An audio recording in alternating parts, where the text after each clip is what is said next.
जय मसीह की। Good morning.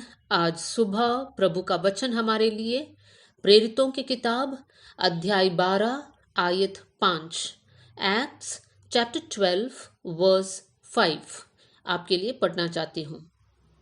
बंदी गृह में पतरस बंद था, परंतु कलीसिया उसके लिए लौ लगाकर परमेश्वर से प्रार्थना कर रही थी। इस अध्याय के हेडिंग में लिखा है पतरस की बंदीगृह से मुक्ति। यहाँ पर हम समझ सकते हैं कि पतरस जेल में बंद किया गया था। किसने बंद किया था? उस समय के राजा हेरोदेस राजा ने पतरस को जेल में डाला था। और जब पतरस जेल में था तो पतरस के चारों ओर बहुत सारा सिक्योरिटी था। चौथी आयत में पढ़ते हैं, उसने उसे पकड़कर बंदीगृह में डाला और चार चार सिपाहियों के चार पहरे में रखा, इस विचार से कि मैं फसह के बाद उसे लोगों के सामने लाए। यहाँ पर हेरोदेस राजा पतरस को बंदीगृह में डालता है। इतना ही नहीं, लगभग 16 सिपाही सिर्फ पतरस को ध्यान से देख रहे हैं कि कहीं पतरस यहाँ से निकलकर भाग ना जाए। पतरस एक बहुत मुश्किल परिस्थिति में है। पतरस इस प्रकार सोचता होगा, हो सकता है मैं अपने जीवन के अंत में पहुंच गया है। लेकिन यहाँ पर हमने 5वीं आयत में पढ़ा, जब पतरस बंदीगृह में था उस समय पर कलीसिया लौ लगाकर परमेश्वर से प्रार्थना कर रही थी। मेरे प्रियो, कलीसिया के सभी लोग रात को सोने के बदले उठकर नींद को कुर्बान कर कर पतरस के लिए प्रार्थना कर रहे थे। और परमेश्वर ने क्या किया? 6वीं आयत से लेकर जब हम आगे पढ़ते हैं, परमेश्वर ने अपना एक स्वर्गदूत को वहां पर भेजा। 7वीं आयत में हम देख सकते हैं, एक स्वर्गदूत पतरस के पास आया, वहां पर ज्योति चमकी, पतरस की पसली पर हाथ मार के उसको जगाया और उसे कहा, उठो जल्दी करो। और पतरस के हाथ से जंजीरें खुलकर नीचे गिर गया। और जब इतनी बात हो गई तब पतरस से वो स्वर्गदूत कहता है कि चलो हम यहां से निकल जाते हैं। स्वर्गदूत पतरस को लेकर उन सिपाहियों के बीच में ले जाता है। पहले सिपाहियों का दल पार करते हैं, दूसरा सिपाहियों का दल पार करते हैं, फिर एक लोहे का फाटक है। पतरस देख रहा है, वो लोहे का फाटक अपने आप खुल जाता है। पतरस को लगता है मैं कोई दर्शन देख रहा हूं, लेकिन ये वास्तव में पतरस के साथ हो रहा है। और पतरस जेल से बाहर निकलता है और पतरस सीधा मरकुस के घर पहुंचता है। उसकी 12वीं आयत में लिखा है कि मरकुस के घर पहुंचता है। और वहां पर इस प्रकार आयत में लिखा है, जब पतरस उनके घर पहुंचा वहां बहुत से लोग इकट्ठे होकर प्रार्थना कर रहे थे।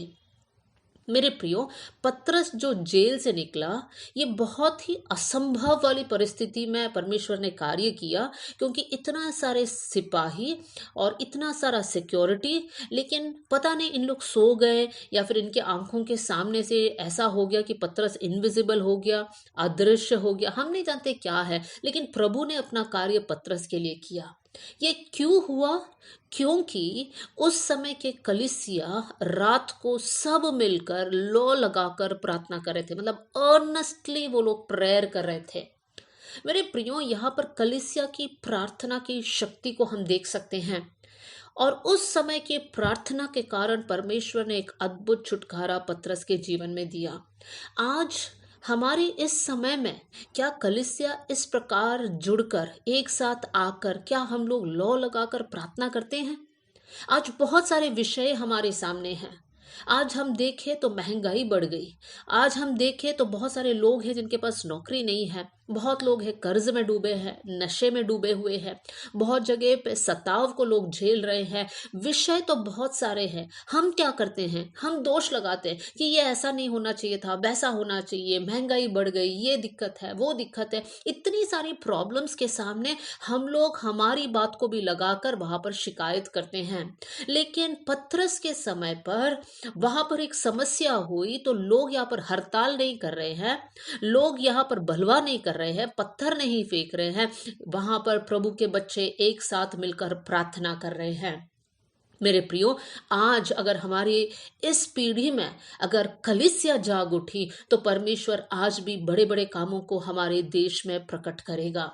आज जब हम देखते हैं, इनफैक्ट जनरली जब हम हर जगह देखते हैं, बहुत सारा गीत गाया जाता है, आराधना का समय है, वचन का समय है, प्रचार का समय है, एक लव फीस्ट का समय है, सब लोग आकर भोजन करते हैं, सब कुछ हो रहा है, लेकिन क्या लोग एक साथ आकर प्रार्थना कर रहे हैं?